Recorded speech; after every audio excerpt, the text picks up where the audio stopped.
Que la grâce de notre Seigneur Jésus-Christ, l'amour de Dieu notre Père et la communion du Saint-Esprit soient avec vous tous. Amen. Chers amis, bienvenue pour ce temps de culte ce matin, un temps que nous écoutons avec nos oreilles, mais aussi que nous suivons avec notre cœur pour qu'il puisse s'émouvoir de la présence du Seigneur auprès de nous. Je vous invite à louer le Seigneur. Prions. Que ma vie tout entière chante ta louange. Seigneur, tu es la paix sur mes erreurs, la force dans l'épreuve. Tu es la lutte contre la mort, source de miséricorde. Que ma vie tout entière chante ta louange. Tu es présent déjà dans l'histoire du peuple hébreu et dans la lutte contre toute forme d'oppression et dans nos vies désorientées. Que ma vie tout entière chante ta louange. Entre moi et ceux qui m'écrasaient, tu mets l'infini de ton amour. Entre moi et toi, comme le Père serre son enfant contre lui, tu supprimes toute distance. Que ma vie toute entière chante ta louange. À cause de toi, je mesure l'éphémère de ma vie, la fragilité de mes luttes. Mais par ton amour, je l'assume. Que ma vie tout entière chante ta louange, Seigneur. Amen.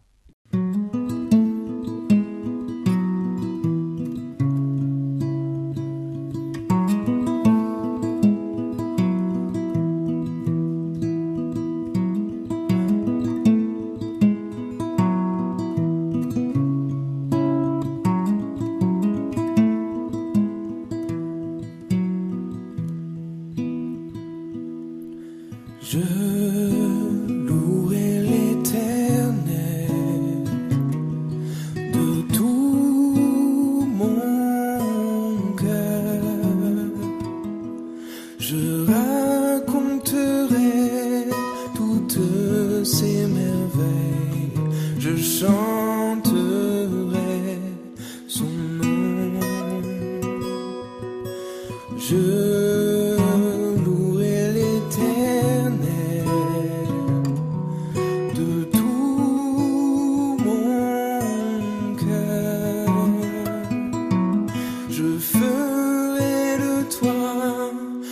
sujet de ma joie. Alléluia.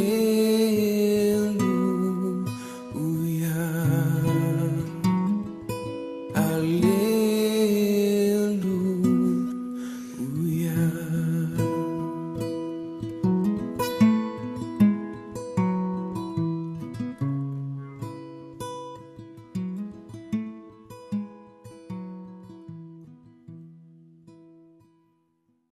Prions avant de lire les textes de la Bible. Oui, Seigneur, nous sommes reconnaissants de pouvoir recevoir ta parole. Donne-nous un cœur ouvert afin qu'elle puisse réellement nous rejoindre au plus profond de nous-mêmes dans les questions que nous portons en nous, dans nos combats, afin qu'elle puisse aussi nous déplacer, nous interpeller, peut-être même nous déranger, dans la confiance que, lorsque c'est ta parole, c'est toujours pour plus de vie. Amen. Et nous lisons d'abord dans le livre de l'Ecclésiaste, au chapitre 9, quelques versets. Ce livre est daté par les exégètes du IIIe siècle avant notre ère, au moment de l'apparition des Grecs en Orient après les conquêtes d'Alexandre le Grand. L'auteur pourrait être un juif, un philosophe juif de Jérusalem, qui dialogue avec la civilisation grecque. Ces formules sont passées dans le langage courant et nous en connaissons plusieurs, comme par exemple « il y a un temps pour tout » ou encore « rien de nouveau sous le soleil » et puis aussi « vanité des vanités, tout est vanité ». Je lis donc quelques versets de l'Ecclésiaste au chapitre 9. C'est pareil pour tout le monde. Le sort final du juste et du méchant, du bon et du mauvais est identique. Il n'y a pas de différence entre celui qui se conduit bien et celui qui se conduit mal. La condition humaine est la même pour tous, et les conséquences qui en résultent sous le soleil sont désastreuses. Les humains se livrent au mal, ils ont des désirs insensés, et ensuite, c'est la mort. Seul celui qui est en vie peut encore espérer. Un chien vivant vaut mieux qu'un lion mort. Alors mange ton pain avec joie, bois ton vin de bon cœur, car depuis longtemps Dieu approuve ce que tu fais. Jouis de la vie avec le conjoint que tu aimes chaque jour, de la fugitive existence que Dieu t'accorde sous le soleil. C'est là ce qui te revient dans la vie pour la peine que tu prends sous le soleil. Utilise ta force à réaliser tout ce qui se présente à toi. Et nous écoutons aujourd'hui un deuxième texte dans l'évangile de Luc au chapitre 13, les versets 1 à 5. En ce temps-là, quelques personnes vinrent raconter à Jésus comment Pilate avait fait tuer des Galiléens au moment où ils offraient des sacrifices à Dieu. Jésus leur répondit : « Pensez-vous que si ces Galiléens ont été massacrés, cela signifie qu'ils étaient de plus grands pécheurs que tous les autres ? Non, vous dis-je. Mais si vous ne changez pas de vie, vous mourrez tous comme eux. » Et ces 18 personnes que la tour de Siloé a écrasées en s'écroulant, pensez-vous qu'elles étaient plus coupables que tous les autres habitants de Jérusalem ? Non, vous dis-je. Mais si vous ne changez pas de vie, vous mourrez tous comme eux. Seigneur, ta parole est une lumière sur notre route. Éclaire-nous par ta lumière. Amen. La Fédération de l'entraide protestante publie toutes les semaines un petit fascicule intitulé « La boussole ». C'est une publication sur des sujets très variés qui sont présentés en général sous forme de questions. Comment sortir la tête du guidon ? Qu'est-ce qui m'inspire ? À quoi servent les révolutions ? Ils sont où les artisans de paix ? Voilà, à partir de questions d'actualité, la Fédération de l'entraide protestante propose aux soignants, aux travailleurs sociaux, aux bénévoles, mais aussi à tous ceux qui veulent nourrir le sens de leur action, quelques pistes de réflexion éthique et spirituelle. Et chaque semaine, ce sont 2 pasteurs et un professionnel ou un bénévole de terrain qui croisent leur regard sur un sujet. En août, l'une des publications s'intitulait « J'aime la vie, et alors ?» Et en écho, il y avait ce 7e verset du chapitre 9 de l'Ecclésiaste. « Alors, mange ta nourriture avec joie, bois ton vin de bon cœur, car Dieu depuis longtemps approuve ce que tu fais. » Elisabeth Walbaum de la Fédération de l'entraide protestante commente ainsi : « Dans le calme du matin, une tasse de thé chaud, le monde s'éveille doucement et moi je souris. La vie est là dans ses gestes ordinaires et dans le silence. Et elle développe comment cette vie, elle la voit dans les choses les plus simples. Un regard, une main tendue, un moment de jeu avec un enfant. Aimer la vie, cette vie, notre vie, dans toute sa simplicité. C'est presque un acte de foi. Et elle se demande si ce n'est pas Dieu qui chuchote à travers l'Ecclésiaste : vis simplement, aime la vie. Ne cherche pas ailleurs ce qui est déjà là. Ne désespère pas de ton quotidien. Le bonheur se cache dans les petites choses. Marche avec légèreté, aime avec ferveur, c'est là que tu me trouveras. Mange ta nourriture, littéralement mange ton pain avec joie, bois ton vin de bon cœur. Ce n'est pas une incitation à la débauche ou à l'ivresse. Au contraire, c'est plutôt un appel à la sobriété, pour accueillir les joies simples et essentielles de la vie. Le pain, c'est le nécessaire pour la vie du corps, et le vin, c'est le petit truc en plus, qui n'est pas nécessaire, vital, on pourrait se passer de vin, mais qui apporte cette petite note joyeuse à l'âme, bien sûr avec beaucoup de modération. Et je suis toujours émerveillé de voir que, en regard de cet appel, Jésus a proposé comme signe absolu de sa présence avec ses amis un repas dans lequel il y a du pain et du vin. Alors peut-être que la prochaine fois que nous aurons l'occasion de communier, nous pouvons penser à cette parole de l'Ecclésiaste. Bois ton vin avec joie, mange ton pain avec grande joie. Profite de ce moment qui t'est offert, ce moment de communion, ici et maintenant. Et puis il y a aussi un appel à se réjouir avec le conjoint que l'on aime. En fait, le mot du texte, c'est le mot femme. Réjouis-toi avec la femme que tu aimes.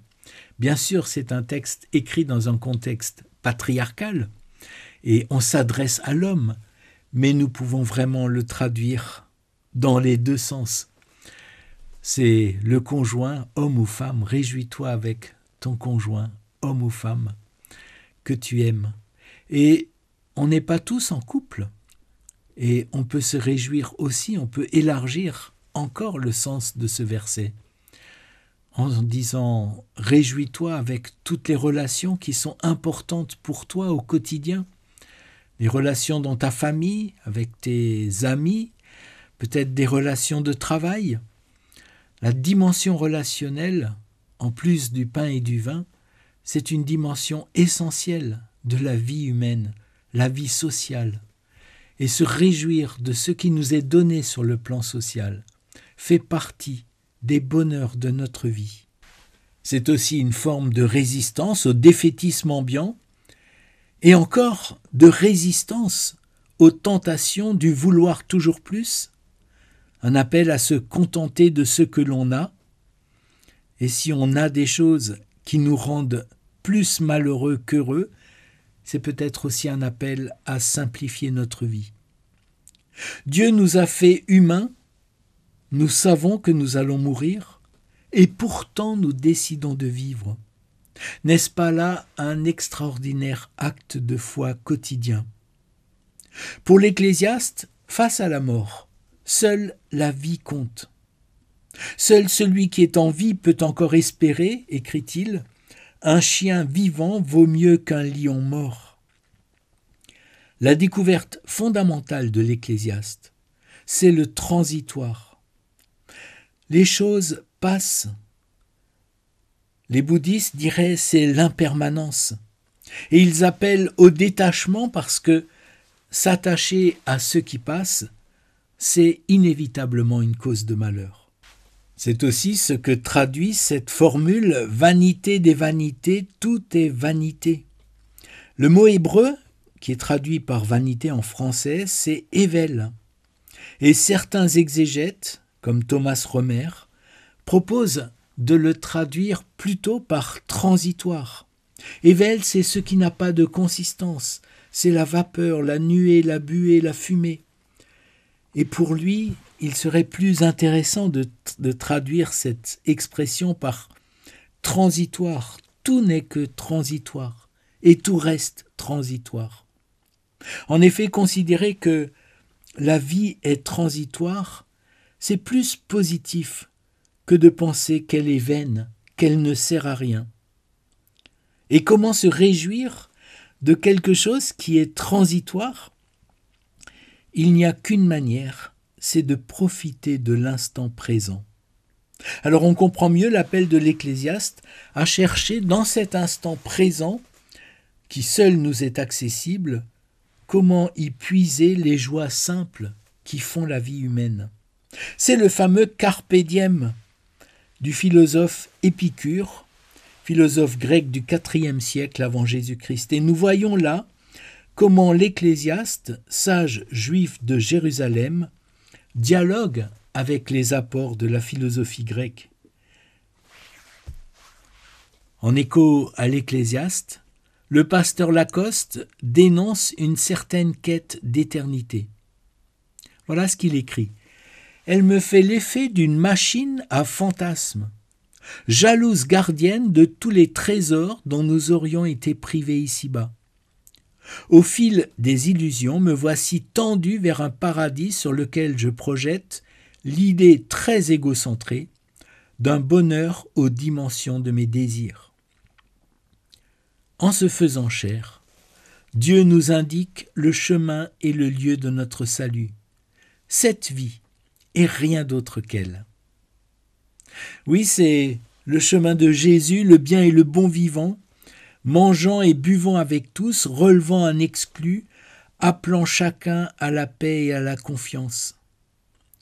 Le royaume de Dieu, c'est moins le rêve d'après que l'intensité de chaque instant. Face au malheur et à la brièveté de la vie, l'Ecclésiaste appelle à jouir de la vie quotidienne qui nous est donnée. Et l'Évangile nous appelle à changer de vie, qui se traduit aussi par « convertissez-vous ». A priori, cela peut sonner très différemment. L'appel de l'Ecclésiaste à vivre l'instant présent n'est pourtant pas un absolu. Il ne peut pas être un prétexte pour ignorer la souffrance du prochain. La vérité de l'Ecclésiaste est à articuler avec les autres vérités de l'Évangile, comme l'espérance, la justice ou encore l'amour des ennemis. D'ailleurs, Jésus justifie l'amour des ennemis avec le même argument que l'Ecclésiaste, qui écrivait au 2e verset du chapitre 9, « Le sort final du juste et du méchant est identique. Il n'y a pas de différence entre celui qui se conduit bien et celui qui se conduit mal. » Cela rejoint tellement cette parole de Jésus dans Matthieu 5, les versets 44-45. « Aimez vos ennemis, car le Père fait lever son soleil aussi bien sur les méchants que sur les bons. Et il fait pleuvoir sur ceux qui font sa volonté et ceux qui ne la font pas. » Alors quand Jésus appelle à la conversion, au changement de vie, c'est bien plus large que seulement le carpe diem repris par l'Ecclésiaste. Oui, mais pouvons-nous vraiment vivre ce changement plus large si nous ne sommes pas capables d'accueillir notre propre vie comme un cadeau? Et si la première étape de notre conversion, de toute conversion, était d'apprendre à nous aimer nous-mêmes. Aime ton prochain comme toi-même, dit Jésus. Peux-tu véritablement aimer ton prochain si tu ne t'aimes pas toi-même d'abord? Et si la conversion à laquelle Jésus appelle, c'était de donner priorité absolue à la vie, la nôtre, celle des autres comme de toute la création. Amen.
Je vous invite à la prière, les uns pour les autres, avant de terminer ce culte.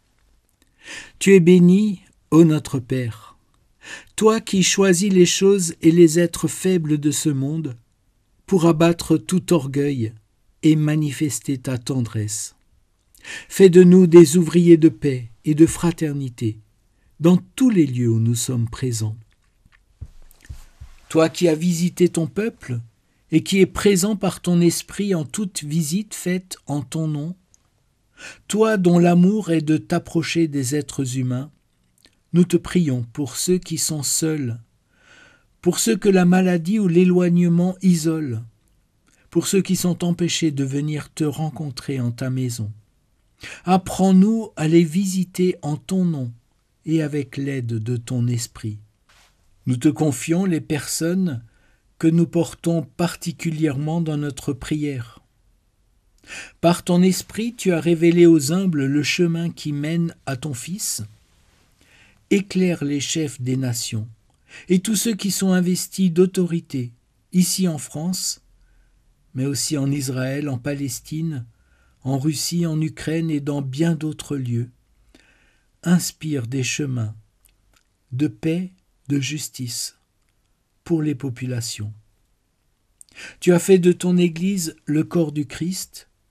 Accorde-lui ton esprit, afin qu'elle sache proclamer en actes et en paroles que Jésus le Christ est le Seigneur de la vie. Et comme Jésus l'a enseigné à ses disciples, nous te disons : Notre Père qui es aux cieux, que ton nom soit sanctifié, que ton règne vienne, que ta volonté soit faite sur la terre comme au ciel. Donne-nous aujourd'hui notre pain de ce jour. Pardonne-nous nos offenses, comme nous pardonnons aussi à ceux qui nous ont offensés. Et ne nous laisse pas entrer en tentation, mais délivre-nous du mal, car c'est à toi qu'appartiennent le règne, la puissance et la gloire, au siècle des siècles. Amen.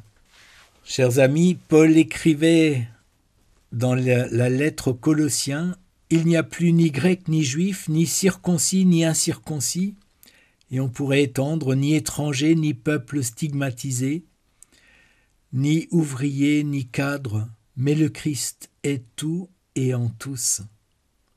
Que le Seigneur vous bénisse et vous garde, vous et tous ceux que vous portez dans votre cœur. Que le Seigneur vous bénisse et vous garde aujourd'hui et toujours.